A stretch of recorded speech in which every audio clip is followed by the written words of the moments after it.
Guys, this tutorial is the continuation of string methods in Python. In today's video, we are going to discuss more built-in methods in Python, which are partition, remove prefix, remove suffix methods. Okay, I am using editor PyCharm and Python version 3.12 is installed on my computer. Now let's get started with our first built-in method, which is partition. So partition method splits the string at the first occurrence of the separator and returns tuple containing the part before the separator and the part after the separator.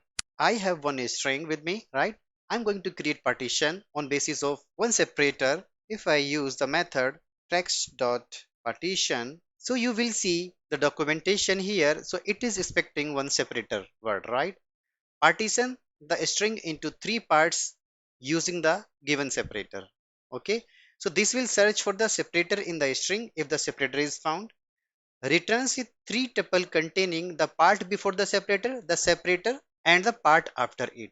Okay, let me take Python. So if you print, so you will see, so it will break this entire string into tuple. Okay, you see, so we have got a one tuple, right? The first item of tuple is, as it said, it breaks the string before the separator as a first item. That is first item. Second, if it is found, so it will be same as separator.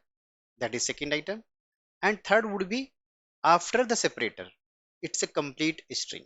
We have more scenario if we are specifying case sensitive string, right, as a separator. So it will give you the tuple, but it will not found anything, right? It will give you first item, but rest items would be blank, right? Okay, because this word is not found because it is case sensitive. We have one more scenario. A separator may be exist multiple times, right? Like is, if you take is as a separator, so what it will do, it will found the first occurrence in the string, right? Okay, then it will create partitions. If you see, so it is th, right?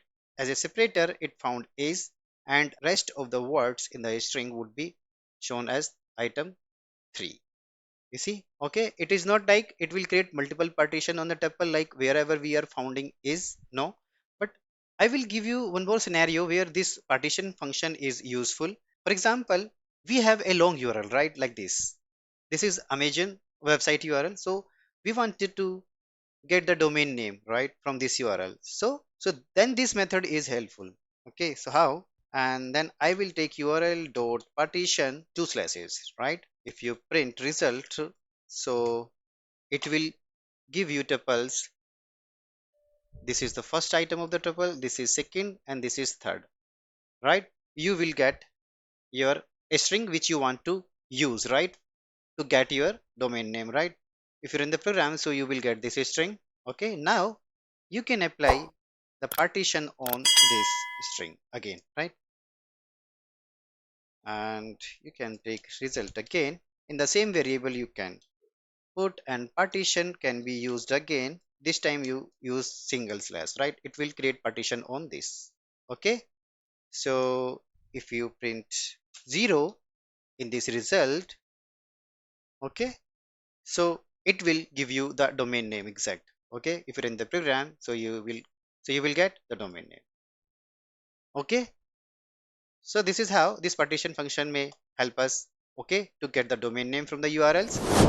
Now let's move to our next method, that is remove prefix. So remove prefix method removes the prefix and returns the rest of the string. If the prefix string is not found, then it returns the original string.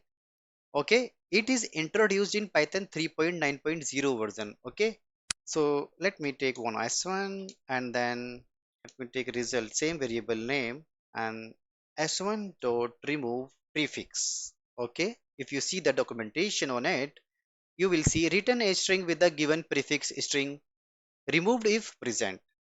Okay, let me take this. This is a prefix, and if you print the result now, so you will see this would be found, and is Python would be written as a remaining string. Okay, from this one. Okay, we are getting a string is Python because this prefix is found. If I make any of the mistake here, right? Let's say I put E, so this prefix would not be found here, right? Then it will return original string, which we have specified here.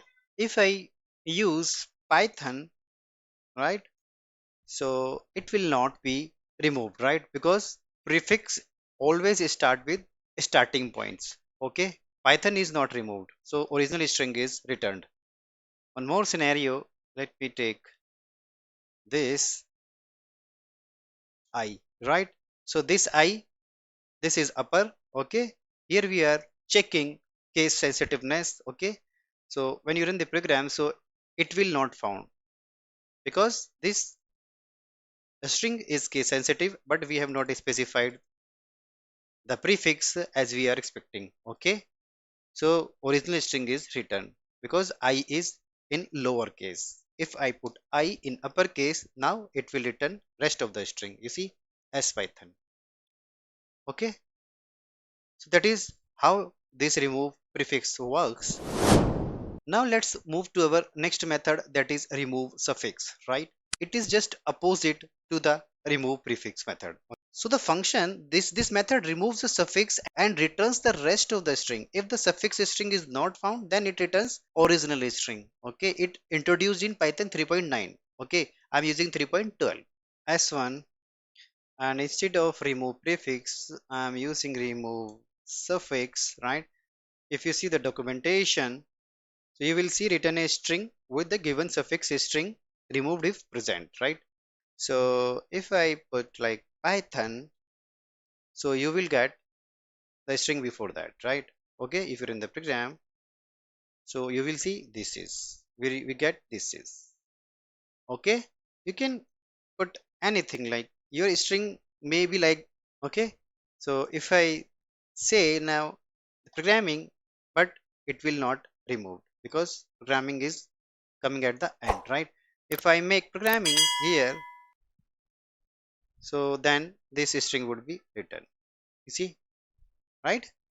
And if I make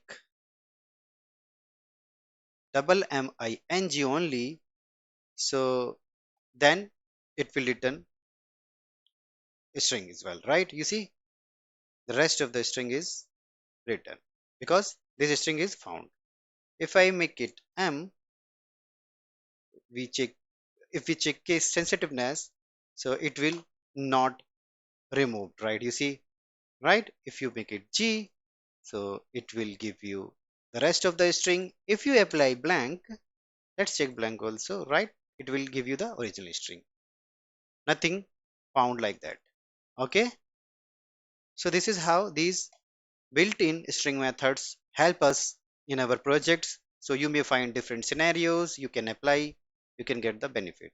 Okay, That brings us to the end of the today's video. We hope you found it informative and engaging. Don't forget to subscribe to our channel for more exciting content on all things tech related. Thanks for watching, and we will see you in the next video.